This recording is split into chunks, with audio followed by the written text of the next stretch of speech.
Hello guys, welcome back to another video. Britannic Facts Part 2. I left off at 25, this is 26. The captain's full name was Captain Charles Alfred Bartlett. Yeah. Britannic's max speed was 23 knots. No, 28. Right as Britannic would commence the transatlantic service, there was World War One, and it needed to be into a hospital ship. At 8:50, most people on board left with successful launched lifeboats. Yeah, lifeboats launched. A few of them were not. Yeah. 30. First people to arrive to the Britannic's wreck to save people were fishermen. Yeah.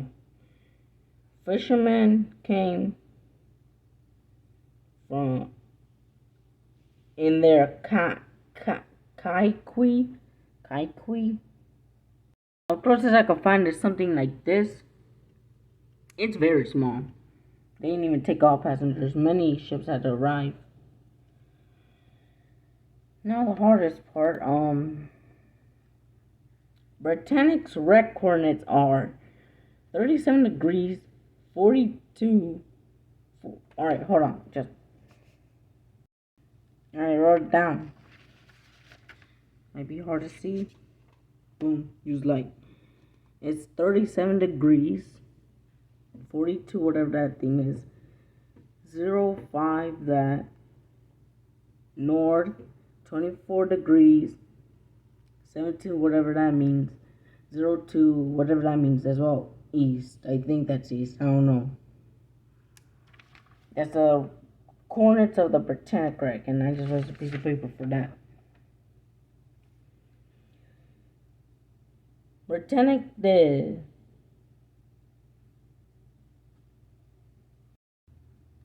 did not know if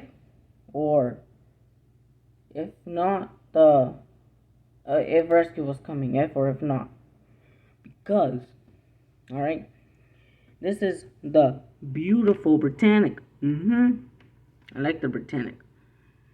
I don't know, something around there, radio transmitters or whatever it is, I don't even know what it's called.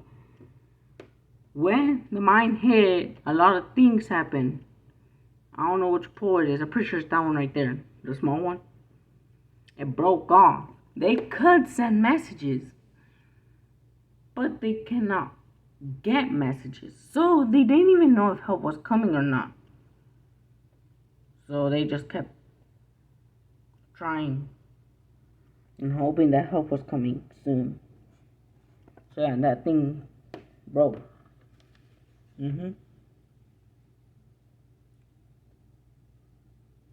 On Britannic's first service, it was assigned 101 nurses.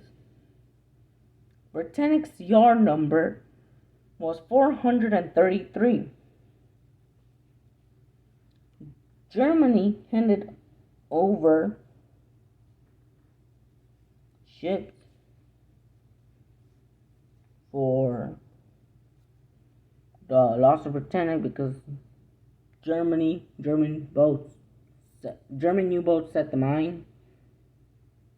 After World War, there's something called, I don't even know what it's called, where they give things lost that were on. I don't even know how to explain it. It was a Bismarck, later renamed by the White Star Line the Majestic.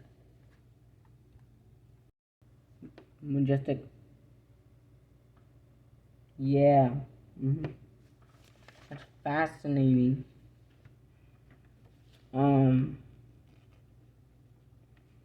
Britannic was larger than Titanic and Olympic. Yeah, it was the biggest one. Youngest, but biggest. I think it was the youngest. No, youngest was. Wait. Yeah, I was the youngest. But the second one too. Whatever.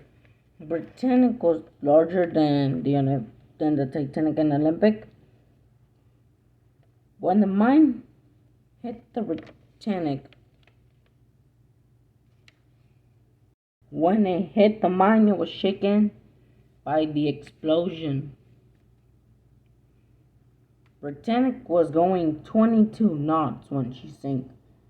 So if its max knots is 23 and it was going 22, it was 23 minus 22, that would be 1. Yeah. It's going 1 less, kind of. Yeah. Britannic is the largest intact passenger ship on the seabed. See how good Britannic looks? It looks good. Yeah. Britannic. Maybe this is supposed to be a funnel, according to someone who told me. I don't know. Britannic had the horsepower of 50,000.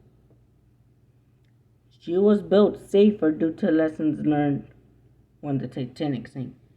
So while they were doing construction and they heard everything about how Titanic sank, how it happened, what happened, how many compartments flooded, what was the reason, what could they upgrade.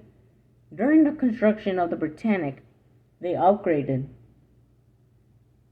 They upgraded the holes, they upgraded a lot of things. So it could withstand an iceberg. In case it hits an iceberg. Yeah. As casualties at Gali. Alright, it took me 2 minutes to try to pronounce this and I don't really know it yet. Gali, Nosi Poli, something like that. The Royal Navy. Well, I don't consider this a Britannic thing, but hey, it's interesting to know. As more casualties were in Gallipoli, something like that. The Royal Navy decided to convert more ships, more passenger ships, or any ships that the Royal Navy could ask to be hospital ships, like the Britannic. You know, that's the closest thing I could find to Britannic's funnel. Because number 43, Britannic's 4 funnels worked as a minor ventilation system, just like the Titanic and sister ship. Minor meaning little. So like it only worked a little, not a lot, just a little.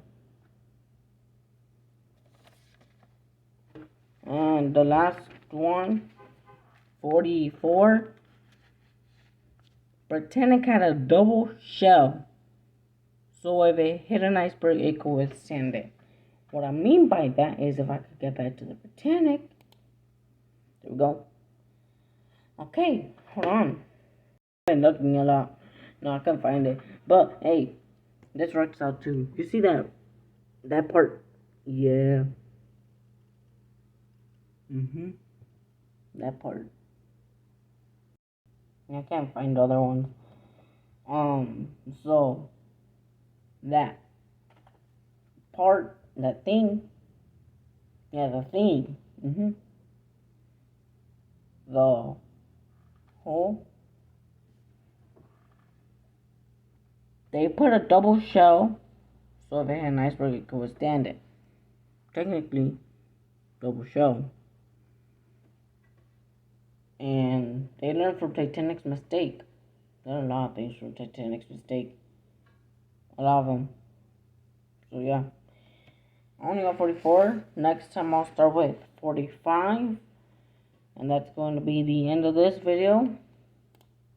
Hope you guys enjoyed. Have a nice morning, noon, afternoon, night, whenever you guys are watching this. And goodbye.